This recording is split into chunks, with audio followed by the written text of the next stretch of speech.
Some have called the current Jianghu as the Age of Dragons. 1. Many talented and outstanding warriors have emerged. Jianghu, which had suffered a period of stagnation after the War of the Demons and Heaven, regained vitality with the advent of the new warriors.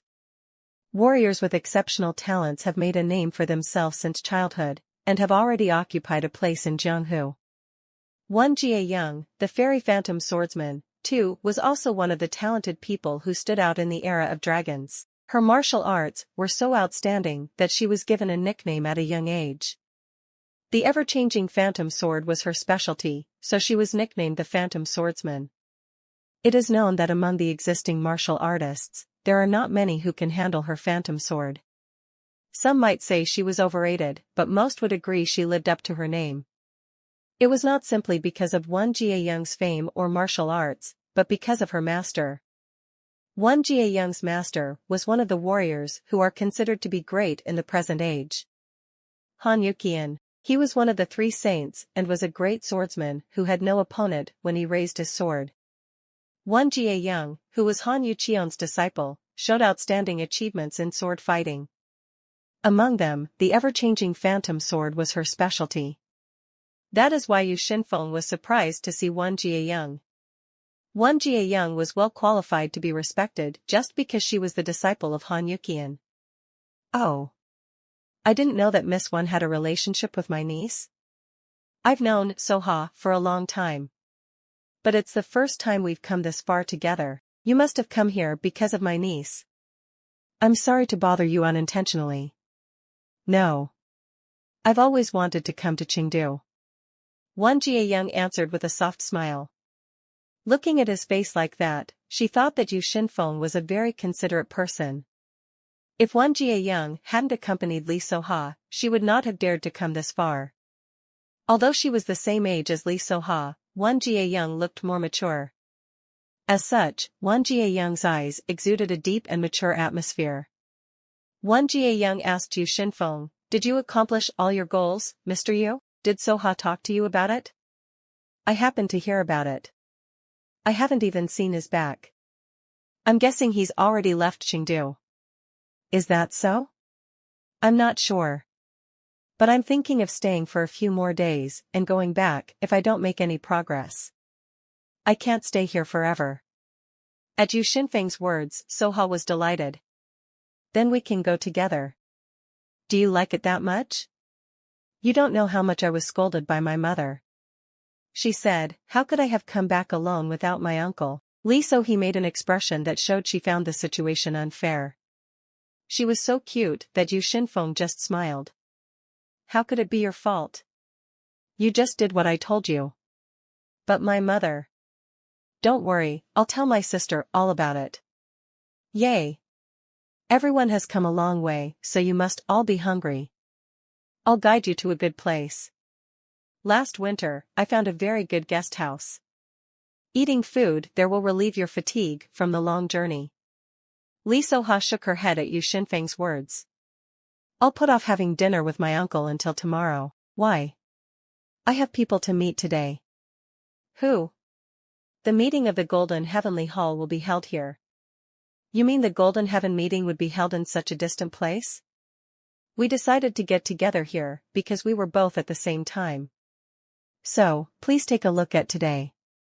The Golden Heavenly Hall gathering here." Yu Xinfeng was surprised and couldn't close his open mouth. The Golden Heavenly Hall was a gathering of famous young warriors in Jianghu.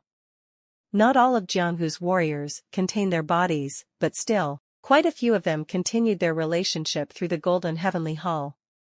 Although it was a group of young members, the influence of the Golden Heavenly Hall in Jianghu was quite large. The Golden Heavenly Hall originally held their meeting in a convenient place such as Hunan or Hubei. It was probably because they were considerate of the members who were from different parts of Jianghu. This made it hard to believe that they were meeting in Chengdu, thousands of miles away from Jianghu. Not everyone would get together. It's just a small number of people, so don't be too surprised. Really? Yeah. It's probably too much to have a full meeting here. That makes sense. Who would be the ones coming? I'll tell you about that later, uncle. I have to attend the meeting first. Okay. I've kept such busy people. You already know where I'm staying, right? Is it still in the old house? So you remember. I'll be there, so come to the head of the district after the meeting is over. Yes. Don't worry. Soha nodded her head vigorously. After a while, the two separated from Yu Xinfeng and headed for a guest house in Chengdu. The place they arrived was a guest house named 4C Pavilion. 3. Although it is not very large in size, it was a popular place for the merchants and escorts coming in from the outside because of the delicious food and clean internal facilities. As word of mouth spread through those who stayed in 4C Pavilion, it was also known as Sichuan's No. 1 Pavilion 4 in Jianghu. In fact, the inn did not have the best culinary skills in Sichuan, but it was well known abroad. Because of this, people who first came to Chengdu often set the 4C Pavilion as their meeting place. The same was true with the Golden Heavenly Hall. They set the 4C Pavilion as the meeting place because they were scattered and did not enter Chengdu together. There were already a lot of people in the 4C Pavilion. Probably because the name is widely known, the people who came to Chengdu for the first time chose this place as their lodging.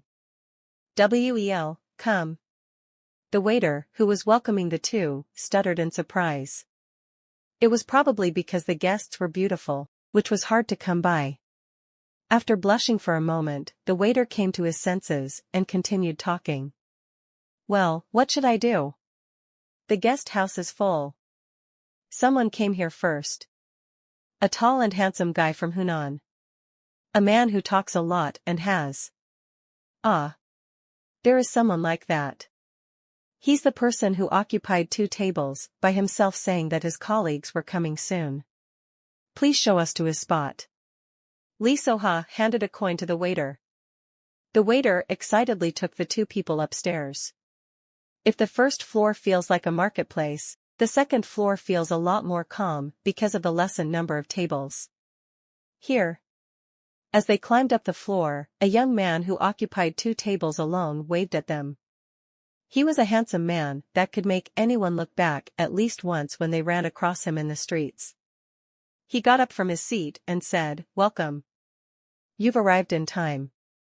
Long time no see, Mr. Mun. You're still going around and out.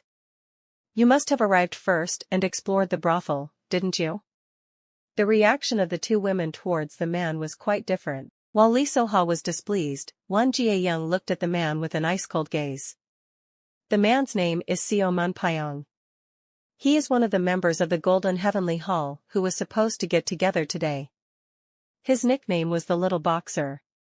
It was rumored that no one of his age could beat him. Xiao Munpayong also had another nickname, called only by close friends. Romantic Guest. 5. It sounds like a plausible nickname at first, but it was given because he loved the brothel so much.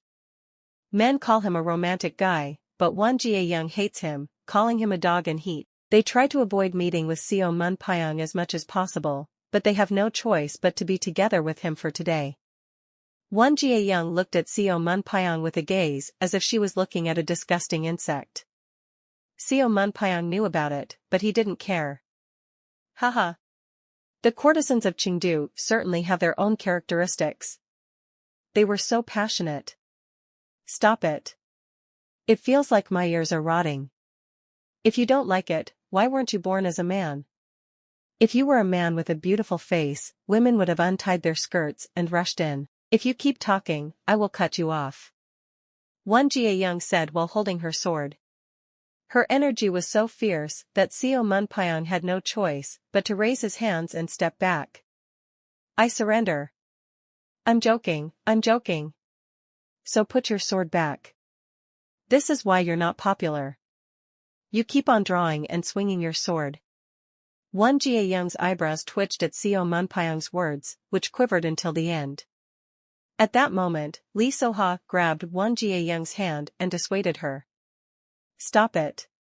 We didn't gather here together to fight. You should thank Soha. If it wasn't for Soha, I would have cut you down. Haha. Thank you, young miss. Xiao Munpyong gave Li Soha a friendly smile. He didn't pay much attention to the threat from Wan Jiayang. Last night, he had a dreamy time at Divine Fragrance Pavilion. The courtesans of Divine Fragrance Pavilion were very passionate, which made him experience great pleasure. Thanks to them, he was very satisfied. It was also the reason why he didn't care even if Wan Jiayang acted rudely towards him. Heh heh. I might have to go to another brothel tonight. Today, he thought that he would go to Water Lily Pavilion, the biggest brothel in Chengdu. He intended to visit all the brothels during his stay in Chengdu. Li Soha looked around and said, "What about the others? You're the first ones to arrive. I'm sure they'll be coming soon. Did you order food?" "Of course. I ordered them to bring all the best food they have here in the 4C Pavilion. Wait a little longer and they'll serve it." At Xiao Munpyong's words, Li Soha put on a tired expression. "That much? We wouldn't be able to eat it all. If you can't eat it, you can just leave it. What are you so worried about?" "But young miss is too worried. By the way, have you already met up with Mr. Yu Shinfo?" "Yes. He's safe." "That's a relief." Xiao Munpyong shook his head and smiled. One of the reasons why the Golden Heavenly Hall decided to hold the meeting in this distant Sichuan land was because of Li Soha's circumstances. Because she had to go to Chengdu, the meeting place was decided here. That was then. Tongue. Suddenly, they felt a familiar aura. The three of them looked at the stairs at once. "You're here." A small smile appeared on the corner of Xiao Munpyong's lips. There was only one person they knew who had a powerful energy that can stir a person's heart. They saw someone's head up the stairs. Each time he went up the stairs, step by step, his figure was revealed little by little. He was a head taller than Xiao Munpyong, and his wide shoulders were reminiscent of a steel tower. Thick eyebrows, big eyes, and tightly closed lips that resembled a tiger. His entire body exuded a subjugative energy. "Brother Jianwu." Xiao Munpyong was the first to get up from his seat and run towards the man. "As expected, you're the first one to arrive." "Haha. Shouldn't I come first and check the situation in Chengdu?" Xiao Munpyong trembled. Xiao Munpyong was originally a very proud person. From a young age, he excelled and gained fame, so nobody would catch his eyes. The only exception was the man right in front of him. The blood-weaving warrior, Jin Jianwu.6. He was the leader of the Golden Heavenly Hall and was evaluated as the most outstanding member of Jianghu. A rising expert who stands shoulder to shoulder with prominent senior masters at a young age. Among them, Jin Jianwu is in the lead. A man who never looks back once he's made up his mind and is not afraid to see blood to achieve what he wants.